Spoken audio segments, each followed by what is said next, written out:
परित्राणाय साधूनां विनाशाय च दुष्कृतां धर्म संस्थापनार्थाय संभवामि युगे युगे।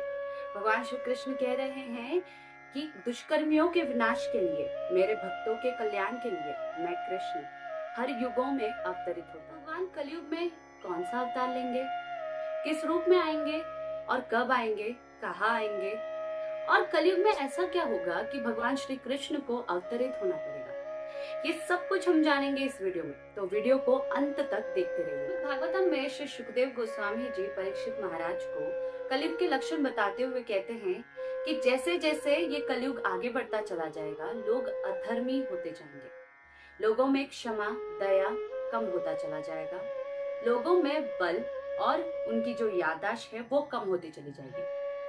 जिसके पास धन होगा उसे ही धर्मात्मा माना जाएगा, और जिस व्यक्ति के पास धन नहीं है उसे अपवित्र माना जाएगा। पेट भरना ही जीवन का लक्ष्य बन जाएगा, यानी कि कोई व्यक्ति मुक्ति के बारे में नहीं सोचेगा। और जो शासक है वो हिंसक हो जाएंगे, वे इतने लोभी हो जाएंगे कि वे किसी का भी पैसा छीनने में वो दूसरी बार सोचेंगे नहीं, और लोग किसी की स्त्रियां हैं उनको भी छीनने में बिल्कुल उन्हें लज्जा नहीं आएगी। ऐसा वर्णन है कि लोग इस चीज से परेशान हो जाएंगे, अपने परिवार, अपनी जो बीवी बच्चों के मतलब पालन पोषण के लिए, उनके रक्षण के लिए लोग पर्वतों और जंगलों की ओर भाग जाएंगे। इंसान की खूबसूरती उसके केश यानी कि हेयर स्टाइल पर निर्भर हो जाएगी। ऐसा कहा गया है कि मनुष्य का इस व्यवहार के कारण जो प्रकृति है इसमें बहुत से बदलाव आएंगे,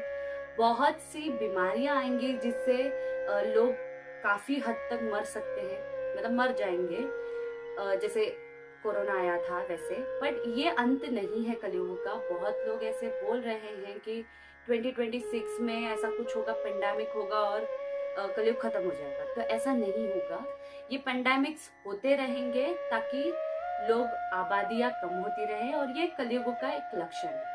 और कहा गया है कि मौसम में बहुत से बदलाव होंगे, और कभी कभार तो ऐसा होगा कि बारिश ही नहीं होगा, बहुत ज्यादा धूप पड़ने लगेगा, और जो हम आजकल देख ही रहे हैं इन सब का अभी भी थोड़ा थोड़ा प्रभाव चल ही रहा है।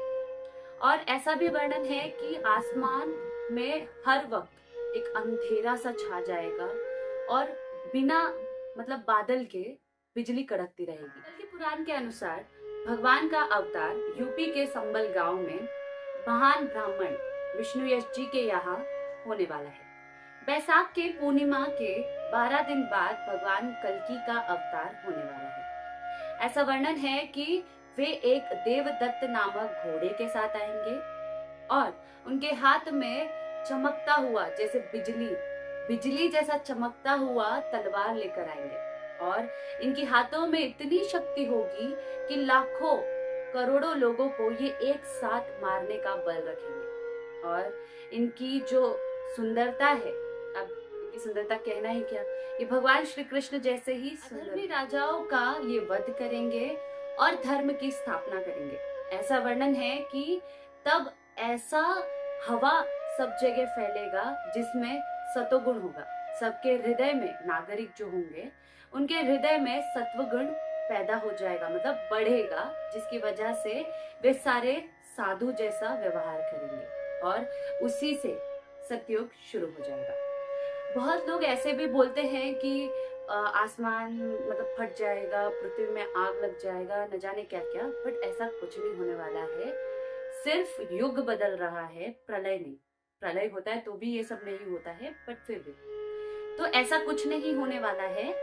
ये सिर्फ युग बदल रहा है। भगवान धर्म की स्थापना करेंगे, और सबको नहीं खत्म करने वाले भगवान सिर्फ अधर्मियों का खात्मा करेंगे। जो धर्मात्मा होंगे, जो धर्म को फॉलो करते हैं, और जो नागरिक होंगे जो राजाओं के मतलब एक प्रॉब्लम से बहुत ही ग्रसित थे इससे, वैसे लोगों को भगवान छोड़ देंगे।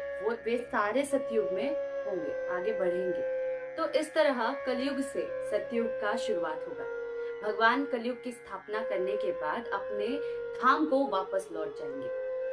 और बहुत से लोग ये भी कह रहे हैं कि कलयुग जो पर्सनालिटी है वो आएगा कलयुग के अंत में, और भगवान से वो लड़ेगा, बहुत मतलब बड़ा युद्ध होने वाला है जिसमें सारे राक्षस जैसे दिखेंगे और जो कली है वो एक बड़ा राक्षस जैसा दिखेगा।